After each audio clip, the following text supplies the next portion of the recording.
All right, if you're someone who struggles with what direction to take a cold call once that prospect answers and says hello, or if you're someone who deals with defensive prospects that push you off the phone immediately before you even get a chance to tell them why you're calling or ask for time on their calendar, this is the video for you. I'm going to be covering what a cold call value statement is and how it differs from the cold call script you're probably using, and how implementing value statements and the techniques I'm going to show you will drastically improve your results. So let's get into it. So I'm going to start with an example value statement and then break down the 3 key distinctions on how it differs from the typical cold call script I see out there. So in this example, I'm going to be a tech sales rep calling into an account on HR processes, although this could apply and still work whether you were calling finance, supply chain, or whatever field you're in.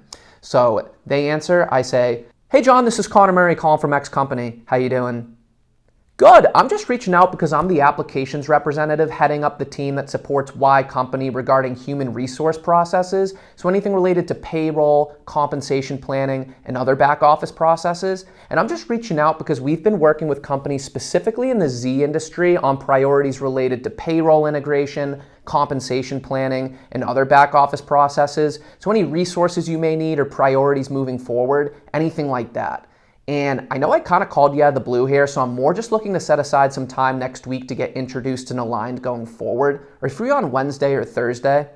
So let's break down the key distinctions of what I did there and how it differs from the typical cold call script I see. So the first key distinction is that I told them who I was, why I was calling, and what I wanted out of the gate. I know it sounds like a mouthful what I just did there, but they will listen to every word you say if you speak succinctly and confidently. Because when they answer the phone, there are 3 questions they're wondering in their head when they realize I have no idea who this person is. They're wondering, who are you? Why are you calling me? And what do you want from me? They don't consciously think that, but those are the 3 questions you need to answer to get rid of that defensive tone where they're pushing you off the phone.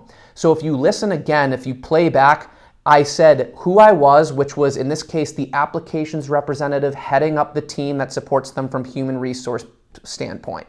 You can change that to fit whatever your role is. So I led off with who I was, that was answered. Then I told them why I was calling, which in this case I just used a broad example of how we support companies in their specific industry, in the Z industry, and I named some priorities that I believed would be relevant to him. I said payroll integration, compensation planning, and then broadly back office processes. So based on who you're calling, you can get a lot more specific than what I just did there. I'm just trying to use an example that could broadly appeal to a lot of people watching.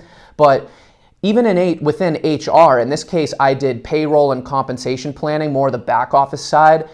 If I was calling someone in recruiting, I might say we work on processes related to recruiting, talent acquisition, people analytics. But I'd be able to keep that structure broadly the same. So I answered that middle part, why I was calling, and then finished up stating what I wanted, which was time on their calendar. I acknowledged that I cold called them out of the blue in the middle of their day, and that I stated that I more wanted to do this at a later date, assumptively, and then asked if they were free Wednesday or Thursday. So I answered their questions, who I was, why I'm calling, and what I want. A little bonus tip that I haven't covered in other videos is sometimes after stating who I am and why I'm calling, I pause before telling them what I want. So I let them react to me telling them, I'm the applications representative, I work with companies in their industry on these priorities, and then I just stop talking. And I listen to how they respond to me. Sometimes they respond positively, in which case then I continue stating that I want time on their calendar. Or sometimes I can tell they have objections and I have more work to do before making that ask for time. But that's just a small tweak. But a lot of reps will benefit just from stating who they are, why they're calling, and what they want. And it's a process and a structure that they can get better within. The second key distinction from a typical cold call script is that I did most of the talking. A lot of people think on cold calls you should be the one listening the most.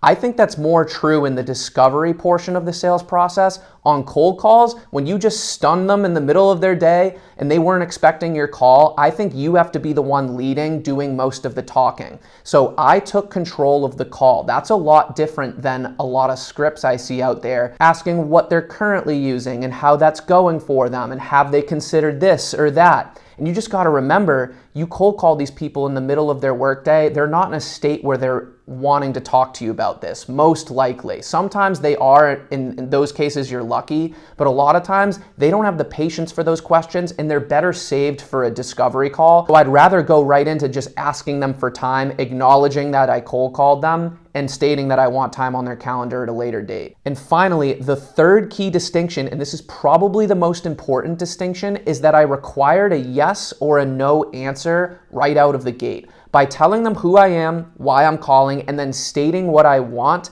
I make them tell me yes, Wednesday or Thursday works, or whatever days you propose, or I make them say no, in which case they have to give me an objection. But now I have at least gotten that yes or no answer and given myself a shot on net.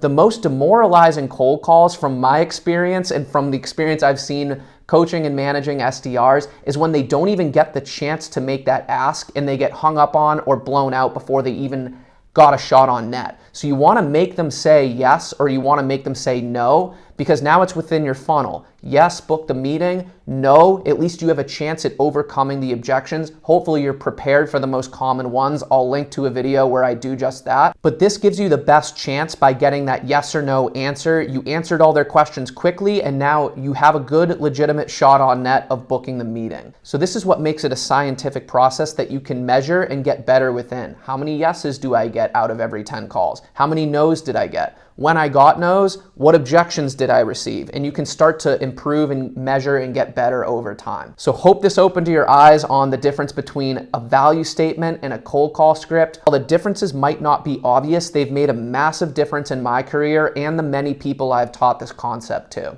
So if you enjoyed, subscribe. We'd love to have you as part of the community, and I'll see you all in the next one.